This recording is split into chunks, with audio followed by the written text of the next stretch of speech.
വരുന്ന ലോക്സഭാ തെരഞ്ഞെടുപ്പിൽ ജയിച്ചാൽ ലൂർദ് മാതാവിന് 10 ലക്ഷം രൂപയുടെ സ്വർണം നേർച്ച നൽകാമെന്നും നടനും BJP സ്ഥാനാർത്ഥിയുമായ സുരേഷ് ഗോപി. ലൂർദ് മാതാവിന്റെ പള്ളിയിൽ സുരേഷ് ഗോപി സമർപ്പിച്ച സ്വർണ്ണ കിരീടം സ്വർണമല്ലെന്ന് പ്രചാരണം നടന്നതിന് പിന്നാലെയാണ് അദ്ദേഹത്തിന്റെ ഈ പ്രതികരണം. നേർച്ചയൊക്കെ വിളിച്ചു പറയുക എന്ന ഗതികേടിലേക്ക് ഈ മോശപ്പെട്ട ആൾക്കാർ നയിക്കുകയാണ്.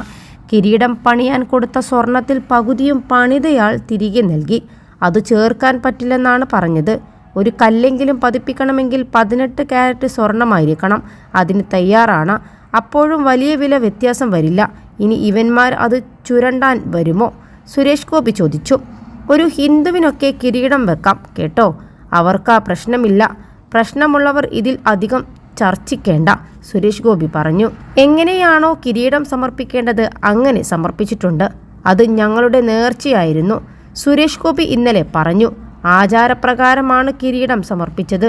നീചമായ വർഗീയ പ്രചരണമാണ് നടക്കുന്നത്. ആരാണ് വർഗീയത പ്രചരിപ്പിക്കുന്നതെന്ന് മനസ്സിലായില്ലേ?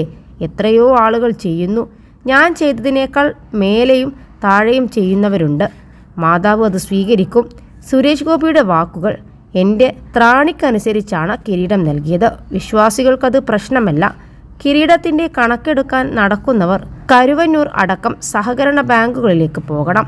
അവിടെ ചോരയും ജീവനും നഷ്ടപ്പെട്ടവരുടെ കണക്കെടുക്കണം, സുരേഷ് ഗോപി കഴിഞ്ഞ ദിവസം പറഞ്ഞു.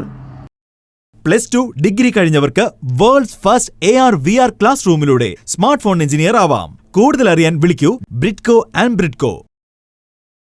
ജനുവരി 15-നാണ് സുരേഷ് ഗോപി തൃശൂർ ലൂർദ് കത്തീഡ്രൽ പള്ളിയിൽ കുടുംബത്തോടൊപ്പം എത്തി മാതാവിന് കിരീടം സമർപ്പിച്ചത്. മകളുടെ വിവാഹത്തോടനുബന്ധിച്ചാണ് കിരീടം സമർപ്പിച്ചത്.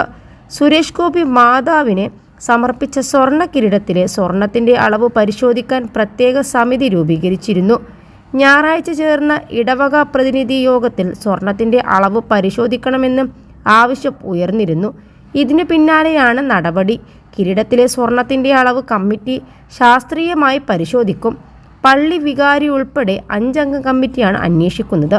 കിരീടം ചെമ്പിൽ സ്വർണം പൂശിയാണ് നിർമ്മിച്ചതെന്ന തരത്തിൽ സമൂഹ മാധ്യമങ്ങൾ ഉൾപ്പെടെ വാർത്തകൾ പ്രചരിച്ചതിനും ഇടവക പ്രതിനിധി യോഗത്തിൽ ഒരു വിഭാഗം ഇക്കാര്യം ചൂണ്ടിക്കാട്ടി സത്യാവസ്ഥ അറിയണമെന്ന ആവശ്യവുമായി രംഗത്തെത്തുകയും ചെയ്തിരുന്നു. അത് ഉരച്ചു നോക്കാൻ വരേണ്ടെന്നും തങ്കമെന്ന് പ്രചരിപ്പിക്കുകയും വേണ്ടെന്നും അദ്ദേഹം പറഞ്ഞു. നേർച്ച പരസ്യമാക്കേണ്ട ഗതികേടിൽ സങ്കടമുണ്ടെന്നും സുരേഷ് ഗോപി കൂട്ടിച്ചേർത്തു. 21 ലക്ഷത്തോളം സന്തുഷ്ടരായ ഉപഭോക്താക്കളും 2 ലക്ഷത്തോളം തിമിര ശസ്ത്രക്രിയകളും പൂർത്തിയാക്കിയ മലബാറിലെ ഏക കണ്ണാശുപത്രി അൽ സലാമ ഹൈ ഹോസ്പിറ്റൽ റോഡ് പെരിന്തൽമണ്ണ.